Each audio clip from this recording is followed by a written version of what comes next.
ఆంధ్రప్రదేశ్కి ప్రత్యేక హోదా అలాగే విభజన హామీలను అమలు చేయాలని కోరుతూ కాంగ్రెస్ పార్టీ ఆంధ్రప్రదేశ్ రాష్ట్ర అధ్యక్షురాలు వైఎస్ షర్మిల ఢిల్లీలోని ఏపీ భవన్లో దీక్ష చేపట్టారు.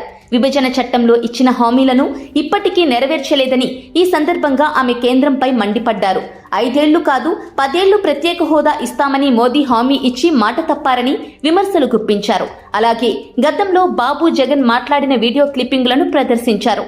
వాస్తవానికి ఆంధ్రప్రదేశ్ ప్రత్యేక హోదా అంశంపై ప్రధాన రాజకీయ పార్టీలు ఎప్పుడూ మాట్లాడటం మానేశాయి. టీడీపీ, వైసీపీ, జనసేన అలాగే బీజేపీ పార్టీలు ప్రత్యేక హోదాను ఎన్నికల అంశంగా చేయడం లేదు. కానీ షర్మిలతో హోదా అంశాన్ని తెరపైకి తెచ్చేందుకు కాంగ్రెస్ గట్టిగానే ప్రయత్నిస్తోంది. ఢిల్లీ రాజకీయాలకు సైతం ముడిపెడుతోంది. షర్మిల ప్రత్యేక హోదా అస్త్రంతోనే ఎన్నికల బరిలోకి దిగాలని నిర్ణయించుకున్నట్టు ఆమె వైఖరి బట్టి స్పష్టమవుతోంది. కాంగ్రెస్ పార్టీ అధికారంలోకి వస్తే ప్రత్యేక హోదాను ఇస్తామని రాహుల్ గాంధీ సైతం చెబుతున్నారు.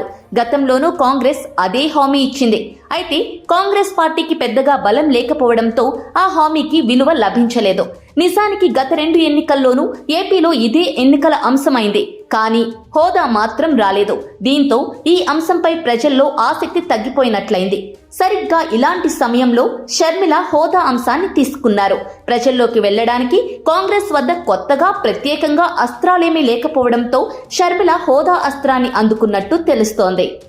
ఏపీలో కాంగ్రెస్ పార్టీ అధ్యక్షురాలిగా బాధ్యతలు చేపట్టిన వైఎస్ షర్మిల ఏపీలో ఉనికిలో లేని కాంగ్రెస్ పార్టీకి కొంతైనా జీవం పోయడానికి హోదా అస్త్రమే సరైన నిర్ణయమని భావిస్తున్నట్టు తెలుస్తోంది. ఏపీ ప్రజల చిరకాల వాంఛ అయిన ప్రత్యేక హోదా, విభజన హామీల అంశాన్ని గట్టిగా పట్టుకున్న వైఎస్ షర్మిల అటు కేంద్రంలోని బీజేపీపై, ఇటు రాష్ట్రంలోని అధికార వైసీపీ, ప్రతిపక్ష టీడీపీలను టార్గెట్ చేస్తూ ప్రజాక్షేత్రంలోకి వెళ్లి లబ్ధి పొందాలని ప్లాన్ చేస్తున్నట్టు తెలుస్తోంది. ఏపీలో మరుగున పడిపోయిన ప్రత్యేక హోదా అంశాన్ని తెర మీదకు తీసుకువచ్చి ప్రజలకు హోదాపై లేనిపోని ఆశలు కలిగించే ప్రయత్నం చేస్తున్నారు. షర్మిల ఏపీలో కాంగ్రెస్ పార్టీ పగ్గాలు చేపట్టిన నాటి నుండి ఆ పార్టీ నిత్యం వార్తలలో ఉంటూనే ఉంది. షర్మిల తనకు ఏ చిన్న అవకాశం వచ్చినా రాజకీయంగా సద్వినియోగం చేసుకునే యత్నాలు కొనసాగిస్తున్నారు. అందులో భాగంగానే పార్లమెంటు బడ్జెట్ సమావేశాల కేంద్రంగా తన రాజకీయాన్ని ఢిల్లీకి మార్చారు. ఢిల్లీ కేంద్రంగా దీక్ష చేశారు. మోదీ, జగన్, బాబుని టార్గెట్ చేశారు. ఏపీలో ఒక్క ఎంపీ, ఒక్క ఎమ్మెల్యే స్థానంలో బీజేపీ గెలవలేదు. అయినా ఆ పార్టీ రాష్ట్రంలో రాజ్యమేలుతోందని విమర్శించారు. సీఎం జగన్ భాజపాకు గులాంగిరీ చేస్తున్నారని తీవ్ర విమర్శలు చేశారు. ఏపీ ప్రజలను మోదీకి బానిసలుగా చేసే ప్రయత్నం జరుగుతోందని మండిపడ్డారు. ఏపీకి ప్రత్యేక హోదా ఎంత ముఖ్యమో తెలిసినా సరే అన్ని అంశాల్లో భాజపాకే మద్దతు ప్రకటిస్తున్నారని జగన్ పై విమర్శలు గుప్పించారు. అయితే షర్మిల ఢిల్లీకి వెళ్లి ప్రత్యేక హోదా అడిగే విషయం ఈ 4.5 ఏళ్లలో ఎందుకు మర్చిపోయిందని, ఇప్పుడు ఎవరు చెబితే వెళ్లి అడుగుతోందని, ఎవరిని దూషించడానికి వెళ్లిందని వైసీపీ నేతలు ధీటుగా ప్రశ్నిస్తున్నారు. ఆమె ఎప్పుడో ఉద్యమం మొదలుపెట్టి ఉంటే బాగుండేదని, ఇప్పుడు ఎందుకు చేస్తోందో, ఎవరి ప్రయోజనాల కోసం చేస్తోందో ఆమెకే తెలియాలి అని అంటున్నారు. అసలు ఎన్నికల 3 నెలల ముందు షర్మిల ప్రత్యేక హోదా అంటే ఏంటి ప్రయోజనం అనే ప్రశ్నలు తలెత్తుతున్నాయి. కాంగ్రెస్ కి ఆదరణ ఉండదని తెలిసి ఏదో ఒక అంశాన్ని హైలైట్ చేసి వార్తల్లో ఉండాలనే తపనే షర్మిలలో కనిపిస్తోంది అంటున్నారు. అందుకే నాడు సీఎంగా ఉన్న చంద్రబాబు, విపక్ష నేతగా ఉన్న జగన్ ఏమని అన్నారో వారి ప్రసంగాల క్లిప్పింగ్స్ ను అందరికీ వినిపించారని అంటున్నారు. హోదా 5 ఏళ్లు కాదు 10 ఏళ్లు ఇవ్వాలని చంద్రబాబు పేర్కొనగా 25కు 25 ఎంపీలను గెలిపిస్తే హోదా ఎలా ఇవ్వరో చూస్తామని జగన్ ప్రసంగించడం షర్మిల చూపించిన క్లిప్పింగ్స్ లో ఉంది. రాష్ట్ర విభజన తర్వాత తొలి ముఖ్యమంత్రిగా చేసిన చంద్రబాబు అయినా, ఇప్పుడు ముఖ్యమంత్రిగా ఉన్న జగన్ అయినా ప్రత్యేక హోదాపై మీరిచ్చిన మాట తప్పడంపై ప్రజలకు సమాధానం చెప్పాలి అని 2 పార్టీలను, అలాగే హోదా ఇవ్వని బీజేపీని విమర్శించే ప్రయత్నం చేశారు. 25 మంది ఎంపీలు ఉన్నారు. ఒక్కసారైనా మూకుమ్మడి రాజీనామాలు చేస్తుంటే మనకు ప్రత్యేక హోదా వచ్చేది కదా. ఒక్కసారైనా నిజమైన ఉద్యమం చేశారా? ప్రజల కోసం కొట్లాడాలి అని ఒక్కసారైనా అనుకున్నారా? మోదీని కనీసం ప్రశ్నించారా? ఆ దమ్ము కూడా మీకు లేకపోయింది అని కాస్త గట్టిగానే షర్మిల మాట్లాడారు. 46 లక్షల కోట్ల బడ్జెట్ ప్రకటించారు. అందులో మోదీ ఏపీకి ఏం కేటాయించారు, రాష్ట్రానికి మోదీ ఏం చేయనప్పుడు ఆయనకు ఎందుకు గులాంగిరీ చేస్తున్నారో చెప్పాలి అంటూ నిప్పులు చెరిగారు. అలాగే దుగ్గరాజపట్నం పోర్టు నిర్మిస్తామని ఇచ్చిన హామీ నెరవేర్చలేదన్నారు.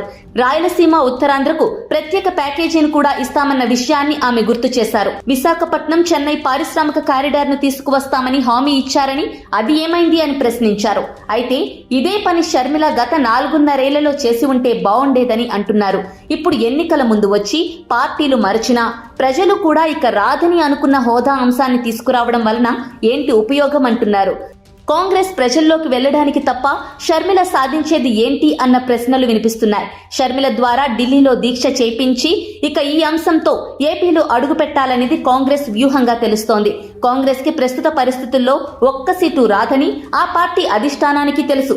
అయితే ఈ నినాదంతో ప్రజల్లోకి వెళ్లడం ద్వారా ఓటు బ్యాంకు కొంతైనా పెరుగుతుంది అని, వచ్చే ఎన్నికల నాటికి మెరుగుపడవచ్చునని భావిస్తోంది.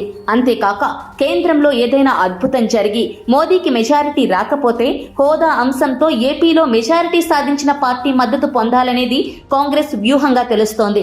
అంతే తప్ప ఇప్పుడు పోరాటం ద్వారా షర్మిల ప్రత్యేకంగా సాధించేది ఏమీ ఉండకపోవచ్చునని విశ్లేషకులు సైతం అభిప్రాయపడుతున్నారు. అయితే కాంగ్రెస్ మాత్రం హోదాని ఎన్నికల అంశంగా మారుస్తామని అంటోంది. నిజంగా ఆ ఛాన్స్ ఉందా? షర్మిల వ్యాఖ్యలను పట్టించుకొని పార్టీలు ఆ అంశాన్ని తీసుకుంటాయి అంటే ప్రస్తుతం దాదాపు అది జరగని పనే అన్న కామెంట్స్ విశ్లేషకుల నుంచి వినిపిస్తున్నాయి.